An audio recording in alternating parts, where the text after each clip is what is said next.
क्या आप जानते हैं कि इराक में पैदा होने वाले सलाहुद्दीन अय्यूबी ने ही बैतुल मुक़द्दस को फतह किया था। सलाहुद्दीन अय्यूबी ने ही दुनिया की सबसे आधुनिक सल्तनत की बुनियाद रखी थी। उनके जरिए स्थापित की गई अय्यूबी सल्तनत ने 100 सालों तक आधी दुनिया पर राज किया। इस सल्तनत की सरहदें मिस्र से लेकर सीरिया, तुर्की, यमन, हिजाज और अफ्रीका तक फैली हुई थी। सलाहुद्दीन अय्यूबी दुनिया का पहला हुक्मरान था जिसने सबसे ज्यादा अस्पतालों और स्कूलों का निर्माण करवाया। उनके जरिए बनाए गए अस्पतालों में दुनिया के सबसे बेहतरीन डॉक्टर काम करते थे। आपको ये जानकर शायद हैरानी हो कि दुनिया का पहला शिक्षा बजट सलाहुद्दीन अय्यूबी ने ही पेश किया था।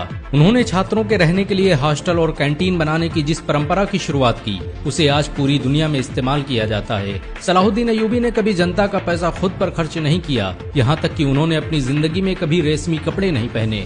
इतनी बड़ी सल्तनत का मालिक होने के बावजूद सुल्तान सलाहुद्दीन अय्यूबी ने अपनी पूरी जिंदगी एक टेंट में गुजार दी। सुल्तान सलाहुद्दीन अय्यूबी को इतिहास का सबसे न्यायप्रिय बादशाह कहा जाता है। उनके दरबार में हर इंसान को आने की इजाजत थी। सलाहुद्दीन अय्यूबी ने सप्ताह में 2 बार जनता दरबार लगाने की जिस परंपरा की शुरुआत की, उसे आज बहुत से देशों में इस्तेमाल किया जाता है।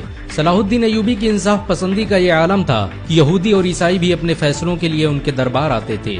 सुल्तान सलाहुद्दीन अय्यूबी के दौर में मिस्र दुनिया के सबसे अमीर शहरों में से एक था। उनकी हुकूमत में काहिरा और दमिश्क के अस्पतालों में दुनिया भर से लोग इलाज के लिए आते थे। दुनिया के मशहूर वैज्ञानिक एडलॉर्ड ने साइंस की शिक्षा मिस्र और सीरिया में हासिल की थी। आपको ये जानकर शायद हैरानी हो कि सलाहुद्दीन अय्यूबी के जरिए स्थापित की गई सल्तनत अय्यूबिया में ही आँखों के इलाज पर सबसे ज्यादा रिसर्च की गई। मोतियाबिंद का सबसे बेहतरीन इलाज मिस्र में ही खोजा गया था। सलाहुद्दीन अय्यूबी की सल्तनत में रहने वाले इब्न अल बैतार ने 300 से अधिक दवाओं की खोज की। उसकी लिखी किताब अल मुगन्नी और किताब अल जामी को 17वीं सदी ईस्वी तक ऑक्सफोर्ड जैसी यूनिवर्सिटियों में पढ़ाया जाता रहा। आपको ये जानकर शायद हैरानी हो कि सलाहुद्दीन अय्यूबी मिस्र और सीरिया के पहले सुल्तान थे। उन्हें इस्लाम का अघोषित खलीफा भी कहा जाता था। बहुत कम लोग जानते हैं कि सलाहुद्दीन अय्यूबी ने ही बैतुल मुक़द्दस को फतह किया था। उन्होंने ही 1187 ईस्वी में सलीबियों को शिकस्त देकर मस्जिद अक्सा को आजाद करवाया था। सलाहुद्दीन अय्यूबी ने मस्जिद अक्सा को फतह करने के लिए 16 जंगें लड़ी। वो हर जंग में एक मेहराब अपने साथ रखते थे ताकि जब बैतुल मुक़द्दस फतह हो तो उस मेहराब को अपने हाथों से मस्जिद अक्सा में लगा सकें। 1187 ईस्वी में जब उन्होंने बैतुल मुक़द्दस को फतह किया तो ये मेहराब उन्हीं के हाथों मस्जिद अक्सा में नस्ब किया गया। दुनिया भर के खजानों के मालिक और आधी दुनिया पर हुकूमत करने वाले सुल्तान सलाहुद्दीन अय्यूबी के पास इतना भी पैसा नहीं था कि वो ज़कात अदा कर सकें। वो अपनी सारी दौलत गरीबों और मिस्कीनों पर खर्च कर देते थे। यही वजह है कि सलाहुद्दीन अय्यूबी कभी हज नहीं कर सके, क्योंकि इस्लाम में अपने खुद के पैसों से ही हज किया जा सकता है। सलाहुद्दीन अय्यूबी ने दुनिया की सबसे खतरनाक जंगें लड़ी। उन्होंने दुनिया की सबसे बड़ी सलीबी फौज को शिकस्त दी। इस फौज की ताकत का अंदाजा इसी बात से लगाया जा सकता है कि इसमें दुनिया भर के 6 लाख ईसाई शामिल हुए थे। यहाँ तक कि यहूदियों का एक बड़ा गिरोह भी सलीबियों की मदद कर रहा था। सलाहुद्दीन अय्यूबी शुरुआती दिनों में नूरुद्दीन जंगी के फौजी कमांडर थे, लेकिन 1164 ईस्वी में जब उन्होंने मिस्र को फतह किया तो नूरुद्दीन जंगी ने उन्हें मिस्र का शासक बना दिया और फिर सलाहुद्दीन अय्यूबी की सल्तनत का दायरा फैलता ही चला गया।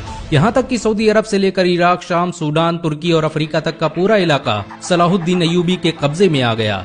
सुल्तान सलाहुद्दीन अय्यूबी ने सलीबियों से लगातार 12 सालों तक जंग लड़ी। उन्होंने जंग हित्तीन में अपने 12,000 सिपाहियों की मदद से सलीबियों के 63,000 के लश्कर को खाक में मिला दिया।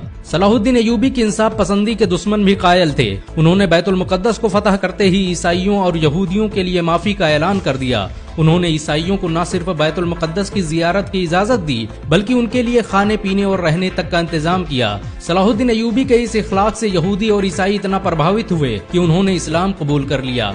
सलाहुद्दीन अय्यूबी के होते हुए किसी में मुसलमानों की तरफ आंख उठाने की हिम्मत न थी। यरूशलेम के बादशाह के भाई ने जब मुस्लिम हाजियों के काफिलों को लूटा तो सुल्तान सलाहुद्दीन अय्यूबी ने उसे सरेआम कत्ल कर दिया। सलाहुद्दीन अय्यूबी के जरिए आजाद करवाए गए बैतुल मुक़द्दस पर मुसलमानों ने 750 साल हुकूमत की, लेकिन 1948 में अमेरिका, ब्रिटेन और फ्रांस ने मिलकर फिलिस्तीन में एक यहूदी देश इजराइल की स्थापना कर दी और बैतुल मुक़द्दस के आधे हिस्से पर यहूदियों ने कब्जा कर लिया। 1967 में होने वाली अरब और इजराइल जंग में बाकी हिस्सा भी यहूदियों के कब्जे में चला गया। बैतुल मुक़द्दस मुसलमानों का क़िबला अव्वल था। मुसलमान पहले इसी की तरफ मुंह करके नमाज पढ़ते थे।